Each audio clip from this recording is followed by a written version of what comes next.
أعوذ بك من همزات الشياطين وأعوذ بك رب أن يحضرون. بسم الله الرحمن الرحيم.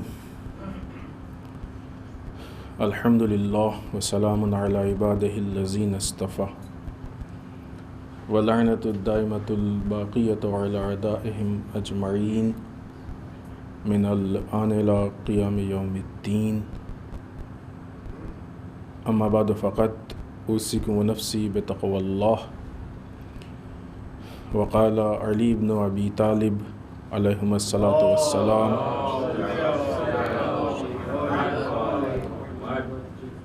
الرحیل وشیک.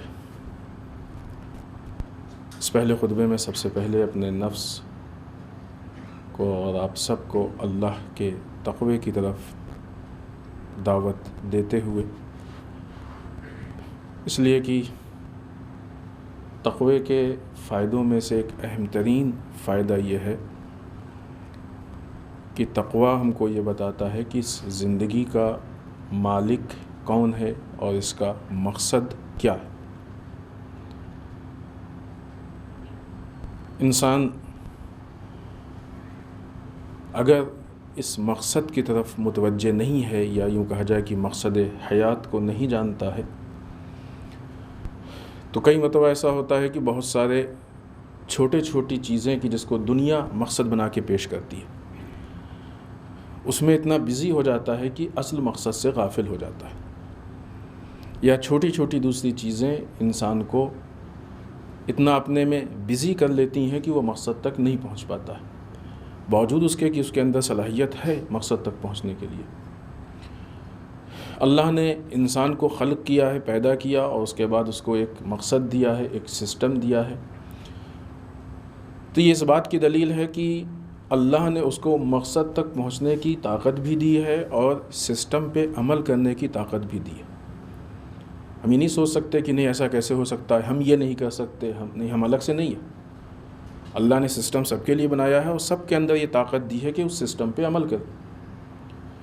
اب اللہ نے ہم کو الگ سے نہیں بنایا، نعوذ باللہ استغفر اللہ، اللہ نے ہمارے ساتھ ناانصافی نہیں کی. خوب اللہ کے لیے جملے بھی مناسب نہیں ہیں، شائن شان نہیں ہے کہ سب کو تو طاقت دے دی کہ اس پہ عمل کر سکیں اور ہم کو طاقت ہی نہیں دی، اور اس کے بعد ہم سے مطالبہ کیا کہ اس کام کو کر لو. یہ ممکن ہی نہیں، ہو ہی نہیں سکتا. یہ بہت مشہور وہ واقعہ ہے، وہ جو ریس والا ہے، خرگوش اور کچھوے والا،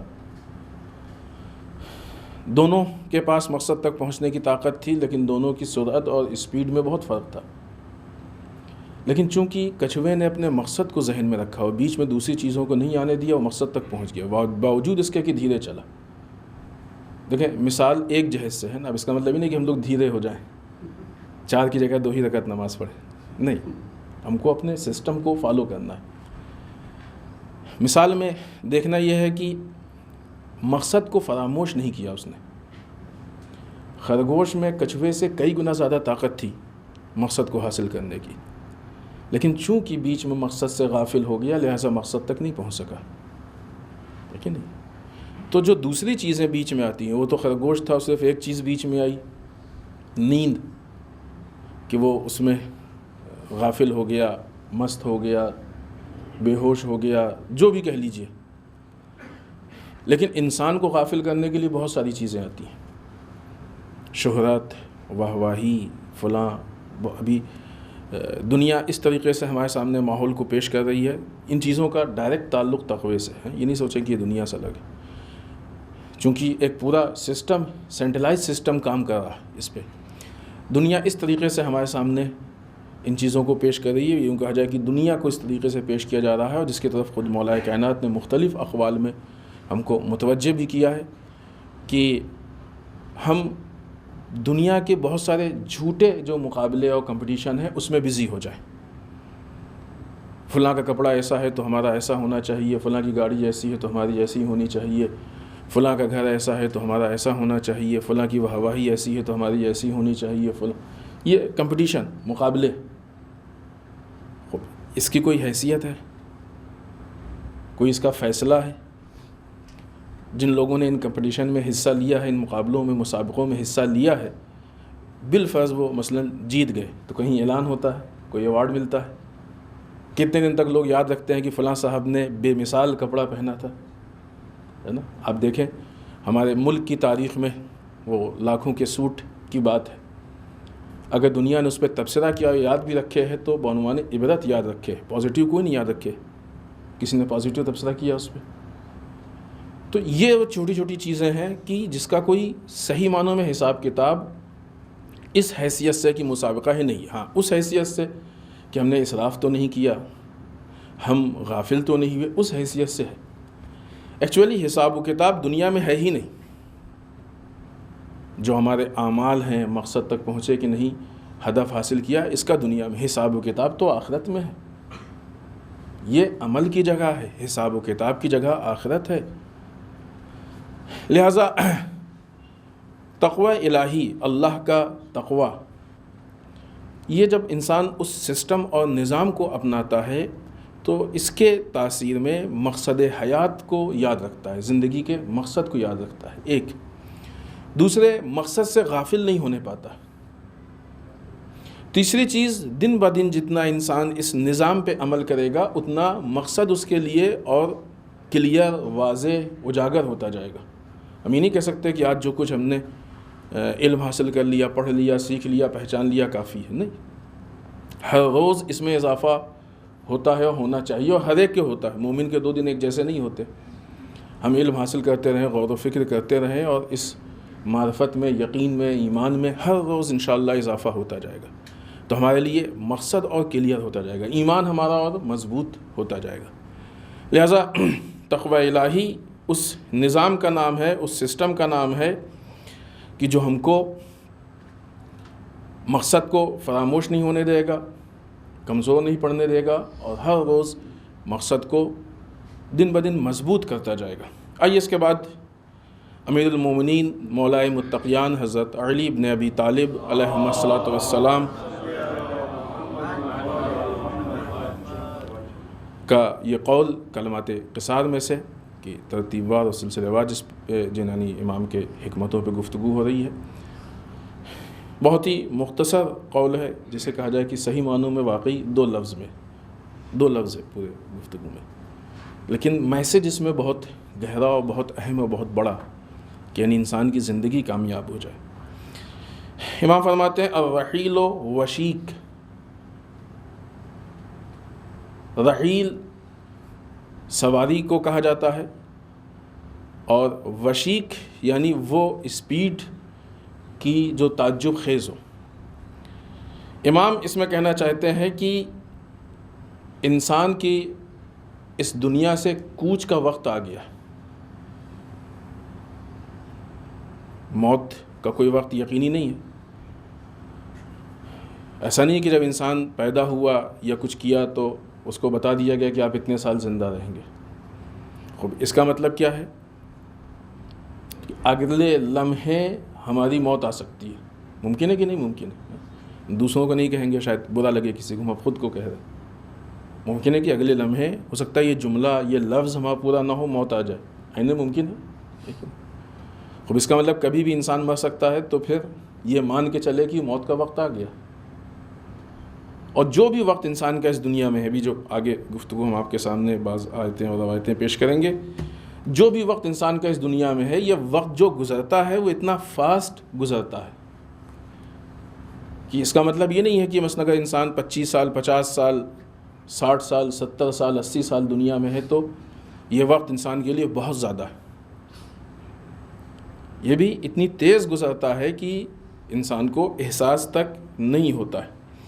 لہذا امام یہاں پہ ہم کو یہ بتانا چاہتے ہیں کہ ہم اپنی موت کے لیے آمادہ رہیں، اور اس مختصر سی گفتگو میں یا مختصر سے جملے میں امام بتانا چاہتے ہیں کہ دنیا کی جو عمر ہے یہ بے وفا ہے، کسی بھی وقت انسان کا ساتھ چھوڑ سکتی ہے۔ لہٰذا امام نے فرمایا الرحیل وشیک، دنیا سے کوچ کا وقت بہت اسپیڈ میں بہت تیز آئے گا، یا دوسرے الفاظ میں کہا جائے کہ کوچ کا وقت آ گیا ہے۔ آپ دیکھیں پریکٹیکل لائف میں عموماً جو ہمارا تجربہ، بہت سے ایسے افراد ہیں کہ جن کو آپ نے دیکھا ہوگا، پھر اس کے بعد کچھ وقت کے بعد، کچھ عرصے کے بعد جب ان سے ملاقات ہوتی ہے تو معلوم ہوتا ہے کہ وہ کل دیکھا تھا چھوٹے سے بچے تھے، اور پھر دیکھا تو ماشاءاللہ اچھے خاصے بڑے ہو گئے۔ کسی کو جوان دیکھا تھا، ایک عرصے کے بعد دیکھا تو بوڑھا ہو گیا، یا کسی کو دیکھا تھا اور بعد میں کچھ مدت کے بعد معلوم ہوا کہ اس کا انتقال ہو گیا۔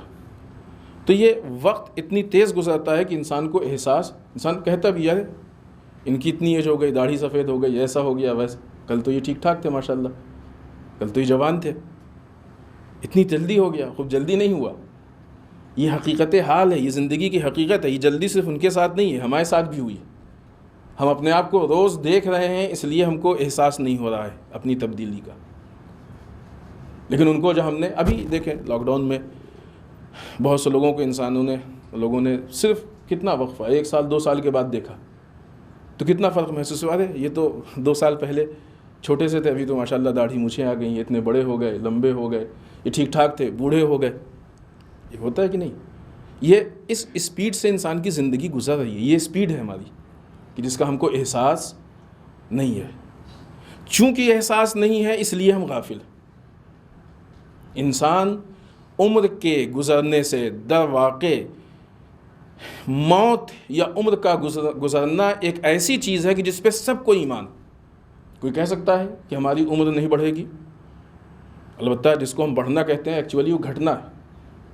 اگر وہ ذہن میں ہو تو ہم کو احساس ہو، وہ بڑھنے میں ہم خوش ہوتے ہیں کہ زیادہ ہو رہی ہے، گھٹ رہی ہے۔ مثال کے طور پر اگر ہم 70 سال عمر کے بالفرض لے کے آئے ہیں، ایسا ہے نہیں 70 سال ہر آدمی لے کے آیا ہے، تو 1 سال کے بعد اس 70 میں سے 69 بچے، 69، 2 سال ہو گئے تو 68 بچے، ہے نا۔ ایک انسان اگر 50 سال 40 سال زندگی گزار چکا ہے تو اب اس کے 30 ہی سال بچے۔ یہ ہم نے مثال دی ہے، ایسا نہیں کہ 40 سال والے سوچیں کہ 30 سال زندہ رہنا ہے۔ ہاں، عملی اعتبار سے ایک لمحے کی بھی گارنٹی نہیں ہے۔ تو یہ گزر رہی ہے عمر، در واقع کم ہو رہی ہے، ہو سکتا ہے یہی وہ لمحہ ہماری زندگی کا آخری لمحہ، یہی وہ آخری لمحہ ہو، اس کے بعد پھر ہماری زندگی کا چیپٹر کلوز ہو جائے۔ تو یہ ایکچولی ہماری عمر گھٹ رہی ہے۔ اگر یہ گھٹنے کا احساس ذہن میں پیدا ہو جائے تو انسان کو یہ آئیڈیا ہوگا کہ ہم کیا کھو رہے ہیں۔ ہم کو ایسا لگتا ہے کہ بڑھ رہی ہے، اضافہ ہو رہا ہے، ایسا نہیں ہے۔ تو یہ موت وہ چیز ہے کہ جس پہ سب کو یقین ہے، لیکن باوجود اس کے کہ یقین ہے انسان غافل۔ کسی سے آپ پوچھئے کیسا ہے کہ تم نہیں مرو گے؟ کہ نہیں مریں گے تو وہی ہے۔ جو چاہتے ہیں مریں، وہ بھی جو نہیں چاہتے ہیں ان کو بھی معلوم ہے کہ مریں گے۔ جو ایسا چاہتے ہیں کہ وہ کبھی نہ مریں، ان کو بھی یقین ہے کہ مریں گے، آج نہیں 10 سال بعد، 20 سال بعد، 50 سال بعد، 100 سال بعد۔ اتنا تو آج کے زمانے میں عمر ہوتی بھی نہیں لوگوں کی، لیکن مریں گے۔ تو یہ وہ حقیقت ہے کہ سب کو معلوم ہے اور اکثریت اس کی طرف سے غافل، اور چونکہ غافل ہیں اس لیے آمادہ نہیں، اس لیے تیار نہیں ہے۔ سفر پہ ہم کو جانا ہے، ہمیں معلوم ہے۔ کیسے انسان کیلکولیشن کرتا ہے؟ اگر کسی کو مثلا شام میں سفر پہ نکلنا ہے تو اب سوچے گا کہ 6 ہی گھنٹے رہ گئے، 4 ہی گھنٹے رہ گئے، تو اس حساب سے تیاری کرے گا۔ عمر میں کیا ہوتا ہے؟ 4 گھنٹے اور بڑھ گئے، 2 گھنٹے اور بڑھ گئے، اس لیے انسان تیاری نہیں کرتا۔ ہمارے کیلکولیشن میں جو فرق ہے اس کی بنیاد پہ شاید بعض اوقات غفلت ہوتی ہے، لیکن اور بھی دوسرے علل و اسباب ہیں کہ جو انسان کے اندر یہ غفلت کے حالات پیدا ہوتے ہیں۔ موجودہ جو حالات ہیں اس میں دنیا میں جس تیزی سے موت کے حالات اور واقعات کو ہم لوگوں نے سنا، اس کے بعد اور موت یقینی، یعنی یوں کہا جائے کہ یقین تو ہے، جسے کہا جائے کہ وہ تصدیق اور غفلت سے دور ہونا۔ موت کے لیے نہیں کہہ سکتے کہ کس کا کیا وقت ہے، اللہ نے وقت معین کیا ہے۔ یہ دنیا طے کرتی ہے کہ انسان بوڑھا ہو کے مرے گا، اللہ کیا وقت معین ہے۔ بعض اوقات انسان توقع نہیں کرتا، اسی لیے بعض موت کا انسان کو بڑا صدمہ ہوتا ہے، ارے فلاں کا انتقال ہو گیا، تو ہم سوچ بھی نہیں سکتے تھے. خب جن کے لیے ہم کو توقع نہیں ہے، جو ہم سے چھوٹے تھے، ہم سے کافی عمر میں چھوٹے تھے، جن کے لیے ہم سوچ نہیں سکتے تھے، اگر ان کا تو پھر ہمارا اپنا کیا. یہ حادثہ تو ہمارے ساتھ بھی پیش آتا ہے نا. یہ ہم نے کسی جگہ پہ یہ بات عرض بھی کی تھی کہ جب ہم جنازے میں جاتے ہیں تو یہ سوچ کے نہ جائیں کہ ہم جنازے پہ احسان کر رہے ہیں، کہ ہم اس کو کاندھا دے رہے ہیں، اس کی نماز پڑھ رہے ہیں. یہ احساس کریں کہ آج یہ لیٹا ہے، کل ہم لیٹے ہوں گے. آج اس کو غسل دے رہے ہیں، کل ہم کو دیا جائے گا. آج اس کو کفن پہنا رہے ہیں، کل ہمیں پہنایا جائے گا. آج اس کو قبر میں لٹا رہے ہیں، کل ہمیں لٹایا جائے گا. ڈرتا ہے آدمی کہتے ہوئے کہ ہمیں لٹایا جائے گا، لیکن لیٹنا ہے، حقیقت ہے، اس میں کوئی دو رائے نہیں ہے، ذرا بھی چوں چرا کی گنجائش نہیں ہے. تو دو طریقے سے پہلے ہم اس کو دیکھیں اس مرحلے میں. پھر آگے ایک دوسری چیز اسی سے متعلق کہ ایک تو عمر گزرنے والی ہے، انسان بڑھاپے کی طرف جا رہا ہے، اور دوسرے موت. تو پہلے زندگی پہ اتنا بھروسہ نہ ہو، موت پہ زیادہ بھروسہ ہو. دوسرے عمر گزرنے والی، آج جوان ہے، آج طاقت ہے. بعض اوقات ہوتا ہے نا، انسان جوان ہوتا ہے، طاقت ہوتا ہے، طاقت کے نشے میں کچھ بھی کہہ دیا، کچھ بھی کر لیا، کہیں بھی کسی سے لڑ گئے، بھڑ گئے. جوان ہے، طاقت ہے، ہمیشہ یہ جوانی باقی نہیں رہے گی. کل ہو سکتا ہے جب بڑھاپا آئے تو ایسے ہی حالات ہمارے ساتھ بھی پیش آئیں. لہٰذا کبھی بھی اپنی طاقت کا مس یوز نہیں کرنا چاہیے. بعض اوقات یہ مس یوز اقتدار کی بنیاد پہ ہوتا ہے. آج ہمارے پاس اقتدار ہے، جو دل چاہے کر لیں، جیسا دل چاہے کر لیں، ایسا کر دیا، ویسا کر دیا، فلاں کو فلاں کو فلاں کو. جس طریقے سے انسان کی زندگی بہت پائیدار نہیں ہے، ویسے ہی انسان کی طاقت، پاور، اقتدار، اس کی بھی زندگی بہت پائیدار نہیں ہے. بہت سے لوگوں کو دیکھا ہے کہ کل بہت پاورفل تھے، کچھ دنوں کے بعد دیکھا کہ وہ فٹ پاتھ پہ چل رہے ہیں. دنیا میں ایسے غدافی کو دیکھیں، اس کے لڑکے کو دیکھیں، غدافی کتنی بڑی عبرت، تو زندہ ہے نا غدافی کا لڑکا. صدام کا کیا حشر ہوا. اب یہ مثالیں دینا، اس کا مطلب یہ نہیں ہے کہ یہ سارے معاملات جو ہیں وہ حکمہ اور حاکموں سے متعلق، ہم لوگوں سے نہیں. ان کا یہ حال ہے کہ جن کے لیے وہ اور دوسرے لوگ تصور نہیں کرتے تھے. اتنا انہوں نے اپنا پاور اور اتنا پیسہ اور سب کچھ جمع کر رکھا تھا. تو جب اتنے بڑے کا یہ حال ہے تو چھوٹوں کا کیا ہوگا. ان کا تو اور تیزی سے گر سکتا ہے. تو کبھی بھی انسان کو اس پہ تکبر نہیں ہونا چاہیے، انسان کو اس پہ گھمنڈ نہیں ہونا چاہیے، انسان کو اس کا مس یوز نہیں کرنا چاہیے کہ ہمارے پاس بہت پاور ہے، ہم یہ بھی کر سکتے ہیں، ہم وہ بھی کر سکتے ہیں، اور انسان پھر اس پاور کے نشے میں آ کے زیادتی کرے، ظلم کرے، اپنے حدود سے آگے بڑھ جائے. کل اگر نہیں رہا تو کیا ہوگا. یہ حالات بعنوان عبرت سب کے ساتھ پیش آتا ہے. ظاہراً پچھلے ہی ہفتے یہ قول گزرا ہے کہ سب سے پہلے جس گناہ کی سزا اللہ دیتا ہے وہ ظلم ہے. سب سے سریع جس گناہ کی سزا انسان تک پہنچتی ہے وہ ظلم. آئیے زندگی سے متعلق یا انسان کی جو زندگی ہے اس سے متعلق بعض آیتیں ہم آپ کی خدمت میں پیش کریں. قرآن مجید سورہ کہف کی آیت نمبر 45. ارشاد رب العزت ہو رہا ہے، بسم اللہ الرحمن الرحیم، وَاضْرِبْ لَهُمْ مَثَلَ حَیَاتِ الدُّنْیَا. اے میرے رسول، آپ ان کو دنیاوی زندگی کے لیے مثال دیجئے. کس چیز کی؟ کَمَاءٍ أَنزَلْنَاهُ مِنَ السَّمَاءِ فَاخْتَلَطَ بِهِ نَبَاتُ الْأَرْضِ فَأَصْبَحَ حَشِيمًا تَذْرُوهُ الرِّيَاحُ وَكَانَ اللَّهُ عَلَى كُلِّ شَيْءٍ مُقْتَدِرًا. آپ ان لوگوں کو مثال دیجئے کہ ہم نے جس طریقے سے آسمان سے پانی کو نازل کیا تو اس پانی کی وجہ سے زمین پہ سبزے اگے. دیکھتے ہیں نا، جب برسات ہوتی ہے تو زمین ہری بھری ہو جاتی ہے، جہاں پہ خالی زمین پڑی ہوتی ہے سبزے اگے، زمین جو ہے وہ ہری بھری ہو گئی، سبز و شاداب ہو گئی. پھر آخر میں وہ جو ہریالی ہوتی ہے وہ ریزہ ریزہ ہو کے ہواؤں میں اڑ جاتی ہے، بکھر جاتی ہے، ختم ہو جاتی ہے. یہ کسی کی بات نہیں ہے کہ ایسے کیسے مثال، یہ اللہ مثال دے رہا ہے. اے میرے حبیب، حیات دنیا کی مثال ان کو دیجئے کہ جب ہم آسمان سے پانی نازل کرتے ہیں تو زمین پہ سبزے اگتے ہیں، پھر وہ سبزے ریزے ریزے ہو کے اڑ جاتے ہیں، ختم ہو جاتے ہیں. یہ مثال اللہ ہم کو دے رہا ہے حیات دنیا کی، دنیاوی زندگی کی.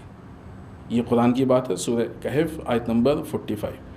ہوائیں ان کو اڑا دیتی ہیں، اور اللہ ہر شے پہ قدرت رکھنے والا ہے، ہر چیز پہ اللہ قدرت رکھنے والا ہے۔ دوسری آیت، بلکہ بعض آیتیں کہ اللہ نے ایک مسلسل کچھ چیزیں انسان کی زندگی سے متعلق بیان کی ہیں۔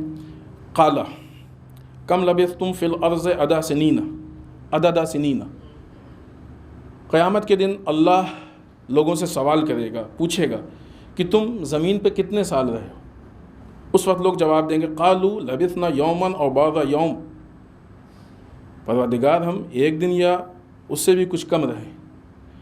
فسائل العادین، پالنے والے گننے والوں سے تو سوال کر لے، پوچھ لے۔ سورہ مومنون کی آیت نمبر 112 اور 113۔ اسی کے بعد 114 اور 115 اس میں ارشاد ہوتا ہے افحسبتم انما خلقناکم، نہیں اس سے پہلے 114، قال ان لبثتم الا قلیلا ولو انکم کنتم تعلمون، پھر ارشاد رب العزت ہوگا کہ بے شک تم بہت مختصر رہے ہو، تم دنیا میں بہت مختصر رہے ہو، کاش تمہیں اس کا ادراک ہوتا، کاش تم اس چیز کو سمجھ سکتے کہ تم دنیا میں کب، ابھی تو چلے گئے مر کے قیامت میں نہیں، جب دنیا میں تھے یعنی ابھی، اس وقت ہم کو یہ ادراک ہوتا کہ یہ دنیا میں ہم جو ہیں یہ بہت کم مدت ہے، زندگی بہت مختصر ہے، بہت کم ہے۔ پھر اس کے بعد افحسبتم انما خلقناکم عبثا او انکم الینا لا ترجعون، کیا تم نے یہ گمان کیا تھا، تمہارا یہ خیال تھا کہ ہم نے تم کو بیکار پیدا کیا؟ اللہ نے ہم کو زندگی دی ہے، خوب اس زندگی کا مقصد بھی تو اللہ دے گا نا۔ ہم لوگ کیا سمجھتے ہیں، ہمارے کلچر نے ہم کو ایک مقصد دیا ہے، ہمارے معاشرے نے ایک مقصد دیا ہے، حالات نے ایک مقصد دیا ہے، زمانے نے ایک مقصد دیا ہے، فلاں نے ایک مقصد دیا۔ خوب یہ ہمارا مقصد نہیں ہے، کیونکہ انہوں نے زندگی نہیں دی ہے، ان کو ہماری زندگی پہ حق نہیں ہے کہ ہم کو مقصد دیں آ کے۔ ایک انسان آپ کو دیتا ہے کہ لیجئے 1000 روپے جا کے فلاں کام کیجئے، دوسرا کہتا ہے نہیں ان 1000 میں فلاں کام کیجئے۔ عقل کیا کہتی ہے؟ جس نے پیسے دیے ہیں اس کے حساب سے کریں گے، دوسروں کے حساب سے کریں گے؟ آپ فوراً کہیں گے تم سے کیا مطلب، یہ تو کسی اور نے دیا ہے، اس کے جو وہ کہے گا وہ کریں گے۔ 1000 روپے کے لیے ہمارے پاس یہ شعور ہے، اتنی پوری زندگی کے لیے شعور نہیں ہے۔ زندگی دینے والی ذات اللہ کی ذات ہے، مقصد حیات دینے والے ہالی ووڈ اور بالی ووڈ اور ایکٹر اور فلاں یہ ہو جائیں گے، مغربی کلچر ہو جائے گا کہ وہ ہم کو مقصد حیات دے۔ مقصد حیات بھی دینے والی ذات اللہ کی ذات ہے۔ کیا تمہیں یہ خیال نہیں ہے کہ تمہیں ایسا خیال تھا کہ تمہیں بیکار پیدا کیا گیا ہے اور تم ہماری طرف پلٹا کر نہیں لائے جاؤ گے؟ ایسا نہیں، ہم نے زندگی دی ہے، مقصد دیا ہے۔ اگر چھوڑ دیا کہ جاؤ جو دل چاہے کر لو تو ٹھیک ہے کہ مرتبہ انسان بے ایمانی کر کے نکل گیا۔ بعض اوقات بے ایمانی کرنے والے ایسی تو بے ایمانی کرتے ہیں نا کہ چلے جائیں گے، ہاتھ میں نہیں آئیں گے، لیکن جس کو یقین ہوتا ہے کہ ہاتھ آ جائیں گے، بے ایمانی ہوتا ہے نا دنیا میں۔ اگر کہیں سے کسی سے کچھ پیسہ ملا اور اس کو مارنا یا بے ایمانی کرنے کا ارادہ ہو تو کر کے بھاگ جاتا ہے کہ ان کے ہاتھ نہ آئے، لیکن اگر اس کو یقین ہو جائے کہ ہاتھ آ جائیں گے تو کبھی بھی بے ایمانی نہیں کرے گا۔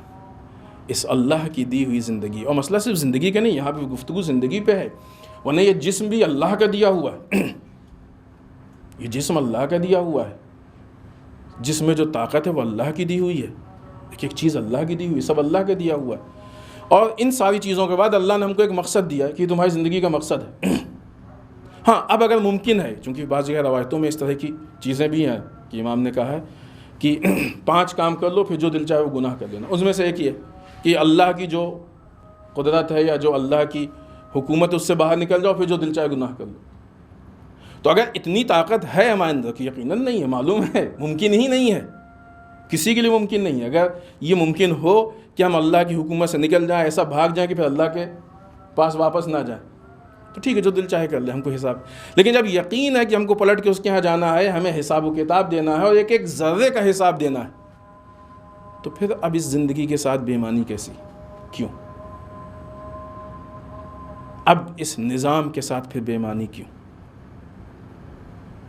یہ تو عقل کے خلاف ہے۔ یہ شعور تو بے ایمانوں میں بھی پایا جاتا ہے، یہ شعور تو ان میں ہی پایا جاتا ہے کہ جو الٹا سیدھا کام کرتے ہیں، الٹی سیدھی حرکتیں کرتے ہیں۔ رسول اللہ صلی اللہ علیہ وآلہ وسلم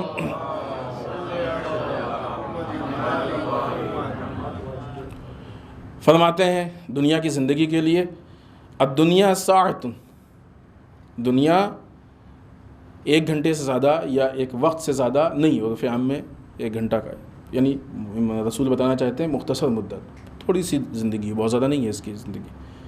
فَاجْعَلُوهَا طَاعَةً، اس کو تم اللہ کی اطاعت میں قرار دو۔ کیا کرنا ہے؟ اللہ کی اطاعت۔ بہت مختصر وقت ہے، ہمارے پاس فرصت ہی نہیں ہونی چاہیے۔ بعض اوقات ہوتا نا ٹائم پاس کر رہے تھے، ابھی آج دیکھیں نا، آج انٹرٹینمنٹ کے نام پہ کیا کیا نہیں آ رہا، جو کچھ بھی فلم سیریل یہ وہ سب انٹرٹینمنٹ کے نام پہ ہے نا، انٹرٹینمنٹ کے نام پہ کیا کیا نہیں آ رہا ہے، بہت ساری خرابیاں، برائیاں، کلچر، یہ وہ سب اسی نام پہ آ گیا۔ کیا تھوڑا سا دل بہلا رہے تھے، ٹائم پاس کر رہے تھے۔ خوب ٹائم پاس تو جائز ہی نہیں ہے، ٹائم پاس فالتو ٹائم مومن کے پاس نہیں ہے۔ ہاں تفریح، یعنی اپنے کو خوش کرنا، انسان کام کر رہا ہے تھک گیا تو تھوڑا سا فریش ہو جائے، وہ ہے اسلام میں۔ لیکن کتنا؟ 3 گھنٹے، 3 گھنٹے تو کام بھی نہیں کیا اس نے، 1 گھنٹے سیریل، آدھا گھنٹہ نہیں، وہ تھوڑا سا 5-7 منٹ میں انسان فریش ہو جاتا ہے۔ یا پھر ایسی چیزیں کہ جس کے لیے حکم دیا گیا ہے، سفر کرو، پورے سال کام کرتے کرتے تھک گئے، جائیں سیرو فلاز، زمین پہ جاؤ، سفر کرو، دیکھو کہ ہم نے کیا پیدا کیا، غور کرو، وہاں پہ بھی تمہاری معرفت میں اضافہ ہو۔ یہ گفتگو وہ ہے کہ واقعی بہت تفصیلی اور طولانی گفتگو ہے، ہم یہاں پہ صرف آپ کے سامنے پوائنٹس پیش کر رہے ہیں، ورنہ یہ انسان کی پوری کہا جائے نا ہے بھی اس میں کہ زندگی چھوٹی ہے، جتنی بھی زندگی ہے وہ اس گفتگو کے لیے واقعی چھوٹی ہے، اتنی اہم اور اتنی تفصیلی گفتگو ہے۔ ایک امام زین العابدین علی بن الحسین علیہ الصلوۃ والسلام کا قول ہے، جلدی سے اس کا ترجمہ آپ کی خدمت میں پیش کریں، وقت نہیں ہے۔ جو کچھ بھی دنیا میں ہے کہ جہاں بھی سورج اس کے اوپر چمکتا ہے، شرق میں، غرب میں، ایسٹ میں، ویسٹ میں، دنیا میں، دریا، صحرا، میدان، پہاڑ، جس پہ بھی سورج چمکتا ہے، اللہ کے جو اولیاء ہیں اور جو اللہ کو پہچاننے والے ہیں، ان کی نگاہ میں یہ ایسی جیسے سایہ پلٹ جاتا ہے۔ سایہ کتنی دیر رہتا ہے؟ جب سورج نکلتا ہے تو سورج نیچے ہوتا ہے، سایہ بہت لمبا ہوتا ہے، جیسے سورج اوپر آتا ہے سایہ چھوٹا ہوتا جاتا ہے، پھر سورج ادھر جاتا ہے تو سایہ ادھر آ جاتا ہے، اور یہی اس کی زندگی ہے۔ جب دیکھتے ہیں تو لگتا ہے کہ بہت لمبا ہے، آپ دیکھتے رہیں تو لگتا ہے کہ کم نہیں ہو رہا ہے۔ ایسی ہی ہے نا زندگی، ہم کو لگتا ہے یہی کہ زندگی ہے، چلے گی ہمیشہ، تو ایسی سایہ بھی لگتا ہے کہ رہے گا، لیکن تھوڑی دیر بعد پھر اس کی حقیقت معلوم ہوتی ہے، ارے ابھی تو یہ تھا وہ ختم ہو گیا، ایسی زندگی ہے، ارے ابھی تو تھے وہ ختم ہو گئے۔ یہی زندگی کی حقیقت ہے۔ امام حسن ابن علی علیہ الصلوۃ والسلام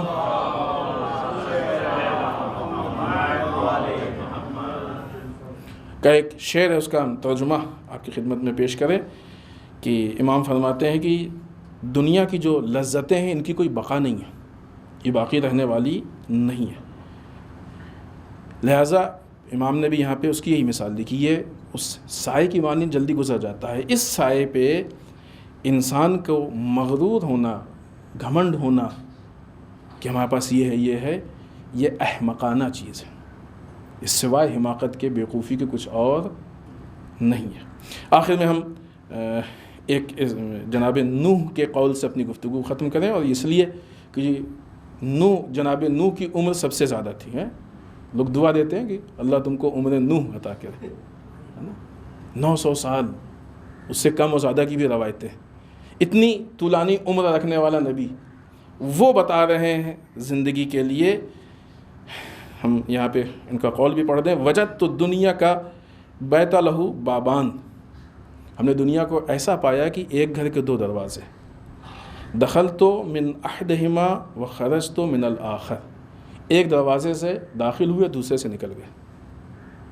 جناب نوح کہہ رہے ہیں جن کی 900 سال کی زندگی تھی، یا روایات میں اور بھی اس سے زیادہ، وہ کہہ رہے ہیں کہ ہم نے دنیا کی زندگی کو بھی، ہم میں سے کون ہے جو 900 سال رہے گا؟ ابھی تو 90 سال رہنے کے بھی چانسز نہیں ہیں، 900 سال تو بہت بڑی چیز ہے۔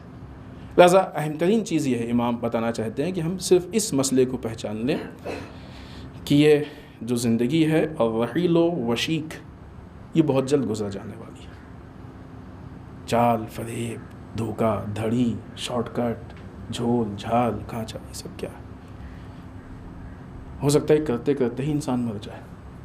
حرام، حلال، بےمانی، اذیت، ایذا، انسان اپنی زندگی کو کلیئر کرے اور اپنے آپ کو ہمیشہ آمادہ رکھے کہ کبھی بھی اگر موت آئے تو انسان استقبال کرے، چاہے ہم استقبال کریں یا بھاگیں، وقت پہ مرنا ہے، بچ نہیں سکتے۔ لہذا عقل مندی یہ ہے کہ اپنے آپ کو آمادہ کر لیں کہ جب موت آئے تو ہم اس کا استقبال کریں۔ بسم اللہ الرحمن الرحیم، انا اعطیناک الکوثر فصل لربک وانحر ان شانئک هو الابتر۔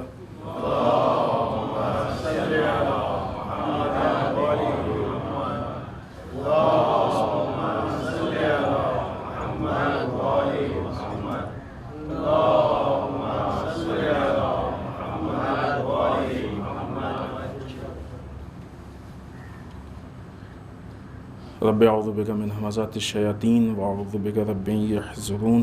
بسم اللہ الرحمن الرحیم، الحمد للہ الذی لا یبلغ مدحتہ القائلون ولا یحصی نعمہ العدون ولا یؤدی حقہ المجتہدون۔ اللہم صل وسلم علی صاحب الدعوۃ النبویہ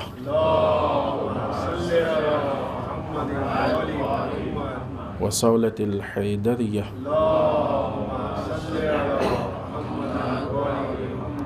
والعصمۃ فاطمیہ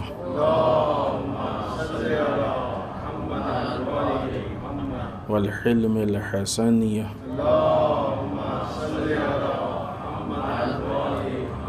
والشجاعۃ الحسینیہ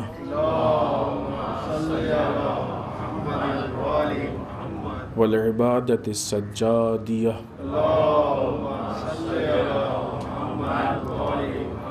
والآثار الباقریہ والمأثر الجعفریہ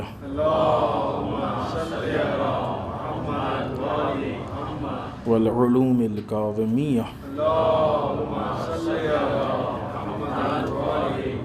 والرضاء الرضویہ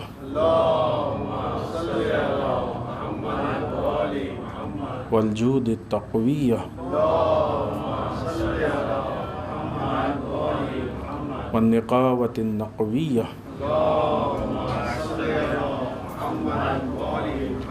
والہیبۃ العسکریہ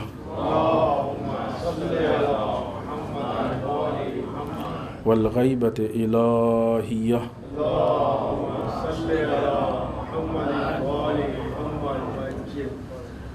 ولعنۃ الدائمۃ الباقیۃ علی اعدائہم اجمعین من الآن الی قیام یوم الدین۔ اما بعد، اس دوسرے خطبے میں ایک بار پھر ہم اپنے نفس اور آپ سب کو تقوی پروردگار کی تاکید کرتے ہوئے اس ہفتے کے مناسبات میں ایک جلیل القدر عالم دین آیت اللہ مجتہد شبستری کہ جن کے علمی اور غیر علمی خدمات کی جو انہوں نے اسلام کے لیے انجام دیا ہے وہ واقعی کافی ہیں اور ایک فہرست ہے اس کی، ان کا پچھلے ہفتے انتقال ہو گیا۔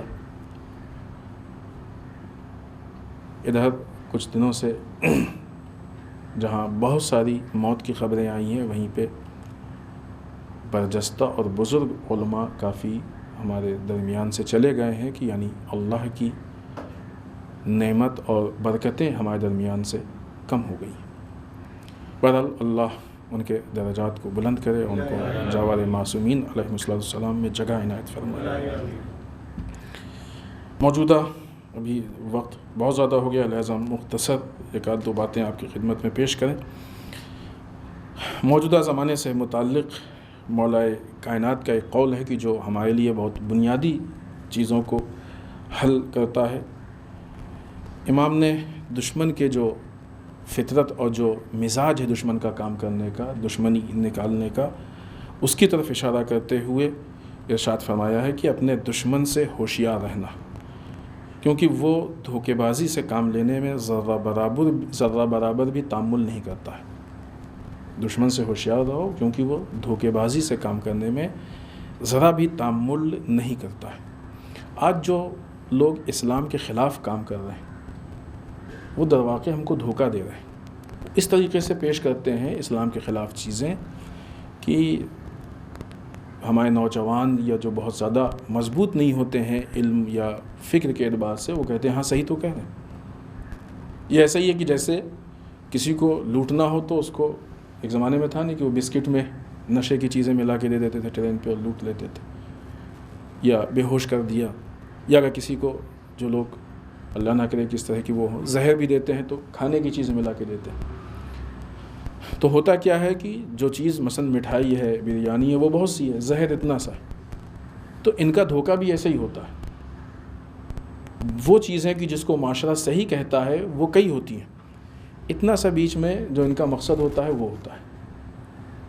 پھر اس کے بعد اب عام لوگ کی جو فکری اعتبار سے اتنا گہرے نہیں ہوتے ہیں، اتنا مضبوط نہیں ہوتے کہ ارے آپ کیسے کہہ رہے ہیں، غلط ہے، دیکھیں اتنی ساری چیزیں تو ان کی اچھی ہیں، اور ٹھیک ہے ایک چھوٹی سی چیز اگر اول تو سمجھ میں بھی نہیں آتی کہ یہ خراب بھی ہے، بالفرض اگر سمجھ میں آ بھی گئی کہ خراب بھی ہے تو ٹھیک ہے، اتنی ہم ان سے صرف اچھی چیز لیں گے، خراب نہیں لیں گے، یہ ممکن نہیں ہے، یہ ممکن نہیں ہے۔ اتنی چیزیں ملی ہوئی ہوتی ہیں کہ ہر چیز کو الگ کرنا ممکن نہیں ہے۔ خاص کر کے آج کے زمانے میں میڈیا، چاہے وہ ویسٹرن میڈیا ہو، حتیٰ اب تو ہمارے ملک کا میڈیا بھی اس کام کو کر رہا ہے، یہ لوگوں کو اس طریقے سے خرابیوں کو دیتے ہیں کہ لوگ سمجھتے ہیں یہ صحیح ہے، دھوکہ دے رہے ہیں، لوگوں کو دھوکہ دے رہے ہیں، جو حقیقت ہے اس سے دور کر رہے ہیں، حقیقت کو چھپا رہے ہیں، اس کے مقابلے میں وہ چیزیں دے رہے ہیں کہ جس کی کوئی حقیقت نہیں ہے۔ لوگوں کی غفلت کا یہ عالم ہے کہ جب یہ ثابت بھی ہو جاتا ہے کہ چیزیں غلط ہے تب بھی کوئی آواز نہیں اٹھاتا۔ مثال کے طور پہ آج تک کسی نے پوچھا اپنے یہاں کی میڈیا سے کہ بھائی وہ 2000 کے نوٹ میں جو چپ تھی وہ کہاں ہے؟ کسی ایک نوٹ سے ہم کو نکال کے دکھاؤ۔ میڈیا کے اتنے بڑے پلیٹ فارم سے اتنا بڑا جھوٹ بولا گیا، اور ایسے بہت سارے جھوٹ ہیں، ایک دو نہیں، بہت سارے جھوٹ ہیں جو بڑے بڑے پلیٹ فارم سے بولے گئے ہیں، کسی نے اٹھ کے سوال کیا؟ یہ اس بات کی دلیل ہے کہ عوام غافل ہے، کچھ بھی اس کے ساتھ جو ہے وہ تجربہ کیا جائے، کچھ بھی اس کو بیوقوف بنایا جائے، دھوکہ دیا جائے، سب وہ قبول کرنے کے لیے آمادہ بیٹھی ہوئی ہے۔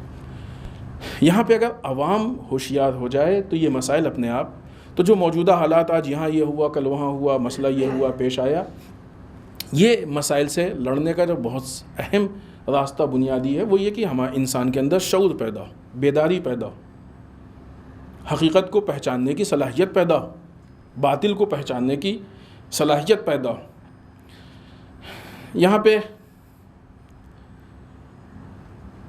اس سے ہٹ کے جو مغربی دنیا کا حملہ ہے اس سے متعلق ابھی پچھلے ہفتے رہبر معظم نے جوانوں سے خطاب کیا ہے، اور ہم اپنے جتنے بھی ہمارے نوجوان اور جوان ہیں ہم سب سے یہ گزارش کریں گے، آن لائن ہے رہبر کی وہ اسپیچ، جوانوں کے لیے بہت اہم ہے وہ اسپیچ، حتماً آپ جا کے پڑھیں، یا اگر ویڈیو یا آڈیو کی شکل میں ہے تو سنیں اس کو، بہت اہم ہے وہ اسپیچ جو رہبر نے جوانوں سے خطاب کیا ہے۔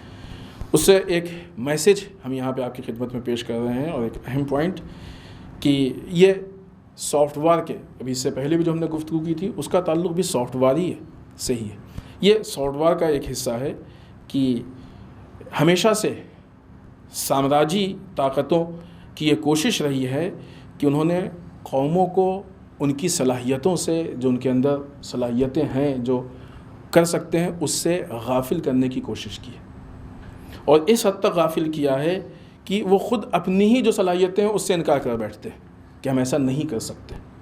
یہ سنا ہوگا آپ نے، ہم ایسا نہیں کر سکتے، ارے یہ کام تو مثلا جو ہے یوروپ میں ہی ہو سکتا ہے، US میں ہی ہو سکتا ہے، ہم نہیں کر سکتے۔ کیوں بھائی؟ کیا ان کو اللہ نے الگ سے بنایا ہے، تم کو الگ سے بنایا ہے؟ یہ ذہنی مار ہے۔ بہت ساری اس کی مثالیں ہیں اس جملے کی وضاحت میں، لیکن ظاہر ہے کہ ابھی ان چیزوں کو ہم پیش نہیں کر سکتے۔ آخر میں ایک بات پہ ہم اپنی گفتگو ختم کریں، بہت زیادہ وقت نہیں ہے، ابھی نماز کو لے کے ایک مسئلہ سامنے آیا ہے، چونکہ یہاں پہ خاص کر کے میڈیا نے، البتہ اصل معاملہ یہ حکومت کا ہے، جو موجودہ پولیٹیکل پارٹی، حکومت نہیں، یہ کہ بعنوان حکومت پولیٹیکل پارٹی کیونکہ اس سے پہلے اتنے خراب حالات یا ایسے حالات ہمارے ملک کے تعصب کو لے کے نہیں تھے. ابھی مذہبی تعصب دن بدن بڑھتا جا رہا ہے، فضا جیسے کہ نا زہریلی ہوتی جا رہی ہے. تو حکومت کے ذمے یہ میڈیا اس کام کو بہت تیزی سے کر رہا ہے، اور جسے کہا جائے کہ خاص کر کے ہندو مسلم تعصب کو بہت تیزی سے بڑھا رہا ہے، لوگوں میں دشمنی کی بیج بو رہا ہے. ٹھیک ہے، میڈیا اپنی بات کر رہا ہے، اس کا کچھ لوگوں پہ اثر ہو رہا ہے، لیکن الحمدللہ ایک اس میں اچھا پوائنٹ یہ ہے کہ جن لوگوں پہ اثر ہو رہا ہے وہ بہت کم ہے. اکثریت اس چیز کو سمجھ رہی ہے یہاں پہ، لیکن میڈیا کو خود اپنی اوقات سمجھ میں نہیں آ رہی کہ تم اتنا چلا رہے ہو، اتنا خرچ کر رہے ہو، لیکن اس کا اثر ایک مخصوص طبقے پہ ہی ہو رہا ہے. عام پبلک اس کا اثر نہیں لے رہی ہے. خود ان کو بھی اپنی حیثیت کو محسوس کرنا چاہیے. گڑگاؤں ضلع میں ابھی جو حالات پیش آئے، کچھ جگہوں پہ فرقہ وارانہ جو حالات پیش آئے ہیں کہ کھلی جگہوں پہ نماز پڑھنے سے لوگوں کو روکا گیا. نماز کے اپنے مسائل ہیں کہ اگر کسی کی پراپرٹی پہ اس کی اجازت نہیں ہے تو ہم نہیں پڑھ سکتے، اس سے انکار نہیں، وہ اپنی جگہ پہ ہے، اور اگر اس مسئلے کا کسی نے جو ہے وہ اس کو نہیں فالو کیا ہے تو وہ غلطی، اس میں کوئی شک نہیں. لیکن اگر یہ معاملہ اس بنیاد سے ہو، یقیناً ہے کہ نہیں ہم کو نماز کی مخالفت کرنی ہے، ہندو مسلم تعصب کی بنیاد پہ ہے، تو یہ بہرحال غلط ہے، یہ غلط ہے. اور پھر یہاں پہ ہم اسی بات کو عرض کریں گے کہ میڈیا کو یا جو بھی لوگ چاہتے ہیں کہ ہمارے ملک میں تعصب پیدا ہو، ان کو اپنی اوقات کو پہچاننا چاہیے. جہاں پہ ایک مخصوص طبقے نے آ کے منع کیا کہ نہیں پڑھ سکتے ہیں، وہاں پہ اچھے خاصے لوگوں نے کہ جن کا تعلق دوسرے مذہب سے، یہی ہندو برادران، ہندو مذہب کے نام پہ کچھ لوگوں نے منع کیا. ہم نہیں کہیں گے کہ انہوں نے مذہب کو فالو کیا، غلط ہے. اگر وہ مذہب کو فالو کرتے تو ایسا نہیں کرتے. مذہب کو یوز کیا انہوں نے، آ کے منع کیا، لیکن اسی جگہ پہ دوسرے ہندو برادران کہ انہوں نے آ کے اپنی جگہ دی، اپنی دکان دے دی، یا بعض لوگوں نے سوشل میڈیا پہ یہ کمنٹ کیا کہ ہم بہت دور ہیں ورنہ ہم اپنا مکان دے دیتے. بعض نے آفر کیا ہمارا مکان ہے. سکھ برادران آئے، انہوں نے گرودوارہ کہا کہ ہمارا حاضر ہے، آپ آ کے یہاں نماز پڑھیے. تو جہاں پہ ایک طرف سے فرقہ واریت یا تعصب کو پھیلایا جا رہا ہے، وہیں دوسری طرف سے لوگوں کے اندر شعور بھی پیدا ہو رہا ہے. تو یہ اس بات کی دلیل ہے کہ یہ جو ایک جنگ چل رہی ہے، یہ جنگ ہندو مسلم جنگ کی بات نہیں کر رہے ہیں، ایک ایسی جنگ چل رہی ہے کہ جہاں ایک طرف سے ملک میں فرقہ واریت تعصب، دوسری طرف سے لوگ امن و امان کی کوشش کر رہے ہیں. اس جنگ میں ٹھیک ہے کہ وقت لگے گا، لیکن جیت حق کی ہی ہونی ہے. اور جو لوگ اس طریقے سے غلط حرکتیں کر رہے ہیں وہ ذلیل تو بہرحال ہو ہی رہے ہیں، لیکن اس بری طریقے سے وہ ناکام بھی ہوں گے کہ دنیا کے لیے عبرت بنیں گے. یہاں پہ اس پورے واقعے کا جو نقصان ہے، مقصد تو یہی ہے کہ مسلمانوں کو نقصان پہنچائے. وہ اتنا بڑا نقصان نہیں ہے، نماز بالآخر ہو ہی گئی، دوسری جگہ ہو جائے گی، اس کے اپنے مسائل. لیکن اس کا جو نقصان ہوا وہ اہم ترین نقصان ہمارے ملک کا ہے. پوری دنیا میں جو نیوز جائے گی کہ ہندوستان میں اس طریقے سے تعصب ہوا، خوب اس کا کیا اثر ہوگا؟ ہمارا ملک بدنام ہوگا. فرقہ واریت اگر خدا نخواستہ بڑھی تو ملک ہمارا کمزور ہوگا. اور یہ لوگ کی جو ہندو مذہب کے نام پہ اس کام کو کر رہے ہیں، ان کی بنیاد پہ خود پورا ہندو مذہب بدنام ہوگا. ہاں ٹھیک ہے کہ اگر دوسرے لوگ آ رہے ہیں تو اب یہ بات کلیئر ہو جائے گی کہ مسئلہ مذہب کا نہیں ہے، یہ بعض افراد کا مسئلہ ہے، تو وہ اور کلیئر ہوگا کہ جو لوگ اس کام کو کر رہے ہیں ان کی بے عزتی ہوگی. بہرحال یہ اس بات کی دلیل ہے کہ جو لوگ اس طرح کا کام کر رہے ہیں ان کے اندر شعور یا وہ صلاحیت نہیں ہے کہ ان معاملات کو انالائز کریں اور یہ دیکھیں کہ ان سے کیا فائدہ ہو سکتا ہے، کیا نقصان ہو سکتا ہے، کس طرح کے نتائج پیش آ سکتے ہیں. 2-3 چیزیں اور تھیں لیکن بہرحال وقت نہیں ہے.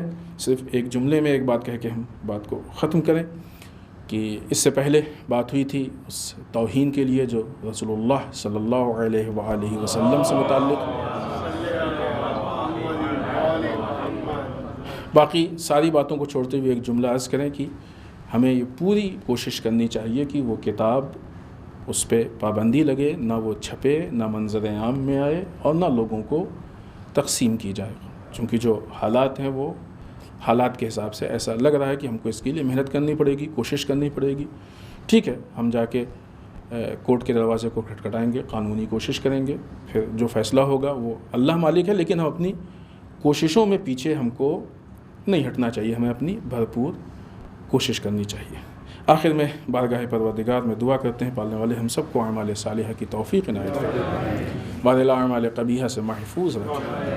پالنے والے ہمارے گناہوں کو بخش دے، بار الہ ہمارے مرحومین کو بخش دے، پالنے والے اسلام و مسلمین کی حفاظت فرما، بار الہ دشمنان اسلام کو نیست و نابود کر دے، پالنے والے ہمارے علماء کا سایہ ہمارے سروں پہ باقی رکھے، بار الہ رہبر و مراجع کو طول عمر عنایت فرما، بار الہ ہمارے امام کے ظہور میں تعجیل فرما، ہمیں ان کے اعوان و انصار میں شریک ہونے کی توفیق عنایت فرما۔ ربنا تقبل منا انک انت السمیع العلیم۔ بسم اللہ الرحمن الرحیم۔ قل هو اللہ احد اللہ الصمد لم یلد ولم یولد ولم یکن له کفوا احد۔